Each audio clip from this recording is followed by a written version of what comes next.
बीड जिल्ह्यातील अपरिचित निसर्गरम्य बिंदुसरा नदीच्या उपनदी असलेल्या शिंदपणा नदीच्या काठावर बीड शहरापासून अवघ्या 20 ते 25 किलोमीटर अंतरावर असलेल्या उकडपिंपरी तालुक्यातील कलाकुसरीने युक्त असलेले सुंदर पुरातन शिव मंदिर। मंदिराच्या रचनेवरून हे मंदिर 11व्या-12व्या शतकातील चालुक्यकालीन असावे। उकडपिंपरी गावात प्रवेश केल्यानंतर गावाच्या टोकाला असलेल्या शिंदफणा नदीकडे जाणाऱ्या मार्गावर हनुमान मंदिर असून ह्याच हनुमान मंदिराच्या उजव्या बाजूस सुंदर असे हे शिवमंदिर आपणास पाहावयास मिळते। बीड आणि बीड जिल्ह्यावर चालुक्य, वाकाटक, शिलाहार, शेवटी यादव, त्यानंतर निजाम इत्यादी सत्ताधीशांनी बीडावर राज्य केले आणि ह्याच बीडमध्ये असे कित्येक आपणास पुरातन वास्तू बघण्यास मिळतात। त्यापैकीच बीडपासून 20 ते 25 किलोमीटर अंतरावर असलेले उकडपिंपरी ह्या गावामध्ये अतिशय सुंदर आणि प्राचीन असे मंदिर असून मंदिरामधील कोरीवकाम हे कंकलेश्वर मंदिरासारखेच आपणास पाहावयास मिळते। आणि विशेष म्हणजे या मंदिराच्या छतावर असणारे कृष्णलीला अतिशय सुंदर प्रकारे दाखवली आहे। समोर आपणास एखादा नंदी पाहावयास मिळतो, पण एक कोल्हापूरचं खिद्रेश्वर मंदिर तेथे देखील मला नंदी दिसत नाही आणि येथे देखील आपणास शिवपिंडीच्या समोर नंदी आपल्याला दिसत नाही। तर हे आहे खंडेराया। तर हे खंडेरायाचे घोडा, त्याचा खडग, खंडेरायाचे पाय, पण खंडेरायाचा शरीर उद्ध्वस्त केले आहे।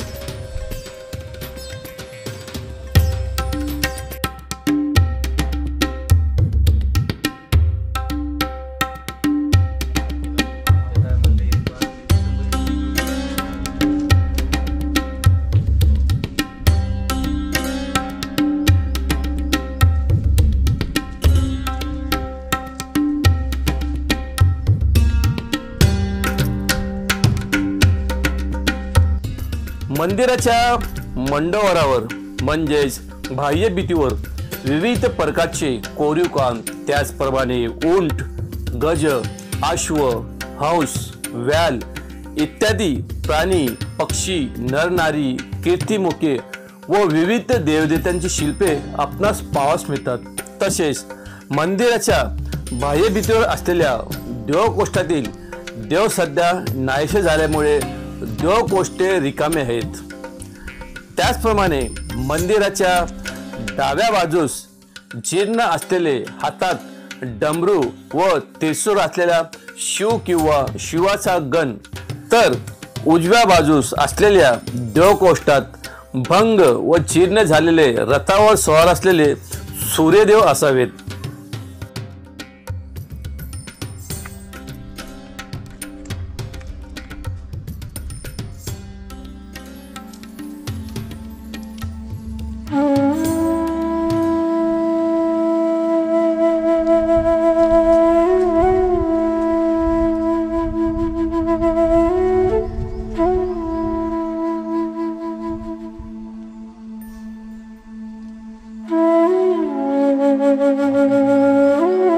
गर्भगृहात तेवत ठेवलेल्या समयच्या उजेडात असलेले शिवपिंड अतिशय सुंदर आहे।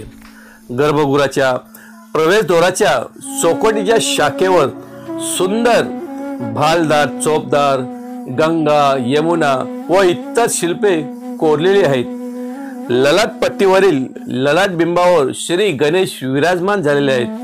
तर खालील बाजूस उंबरट्यावर कीर्तिमुखे, तर उंबरट्याच्या खाली सुंदर चंद्रशिला आहे।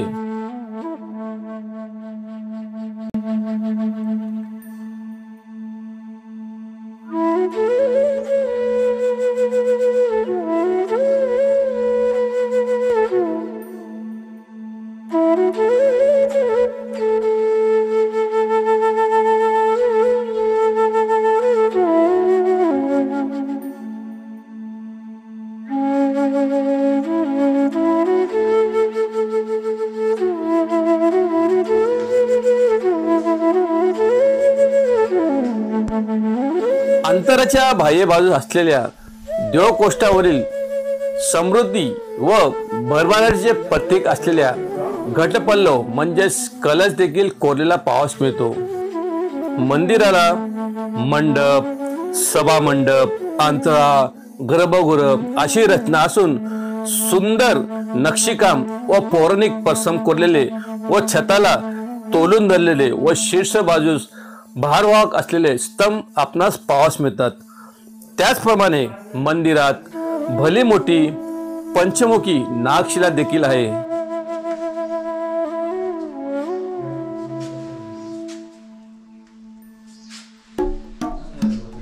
तसेच एखाद्या कलाकारास आपली कला सादर करण्यासाठी किंवा देवाला आपली कला समर्पित करण्यासाठी मंडपात सुंदर हा रंगशिला देखील आहे.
बाजूलाच एक घोड मंडप असून कदाचित यात्रेकरूसाठी किंवा व्यापाऱ्यांसाठी मुक्कामासाठी हा बांधलेला असावा.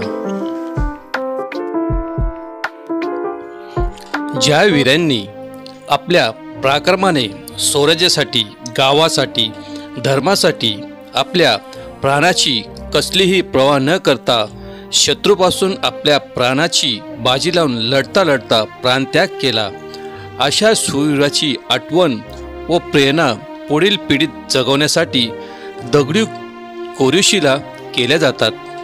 त्यांनाच विरगळ किंवा हिरो स्टोन म्हणतात. अशा शिला वेगवेगळ्या प्रकारच्या असतात. विरगळचे वाचन खालून वर करायचे असते. या विरगळीत वीराला खालील चौकटीत युद्ध करताना, दुसऱ्या चौकटीत त्याला स्वर्गात घेऊन जाणाऱ्या अप्सरा, तर वरील चौकटीत तो स्वर्गवासी झाला असे दाखवतात.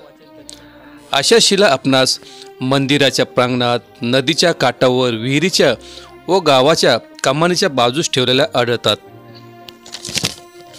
सुंदर असा नृत्य करणारा गजरा आहे. सध्या हे उकडपिंपरी शिवमंदिर पुरातन खात्याच्या आधिपत्याखाली संरक्षित स्मारक म्हणून जतन केलेले आहे. पासून गेले सरकारच्या हातामध्ये. किती वर्षापासून आहे सरकारच्या हातात? 36 वर्ष झाले सरकारच्या हातामध्ये. पण काय केलं का नाही सरकारने अजून? काही नाही ना, त्याच्यामुळं मग काही करता येईना. अर्ज दिले कुठं नाही गेले, काही मोजित नाही. म्हणजे गाववाल्याने जे करून ठाकरे करून ठेवले ते आहे तसेच आहे अजून. सरकारचं अजून काहीच नाही त्याच्यामध्ये. गावाला मोबाईल येणार ना करायला. अच्छा अच्छा, आता करू शकत नाही गावाला. जेव्हा हे सरकारच्या हातात गेलं ना, गावाला तिथे एक वीट पण नाही लावू शकत आणि काढू पण शकत नाही. ते सरकारचं ते असं पुरातन खात्याचं. बरोबर करावं ना काहीतरी.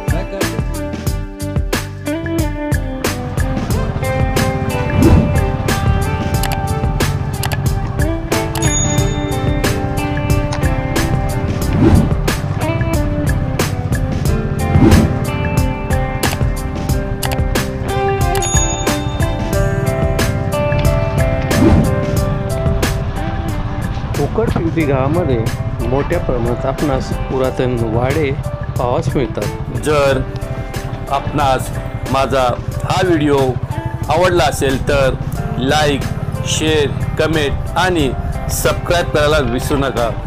जय हिंद, जय महाराष्ट्र, जय शिवराया. धन्यवाद.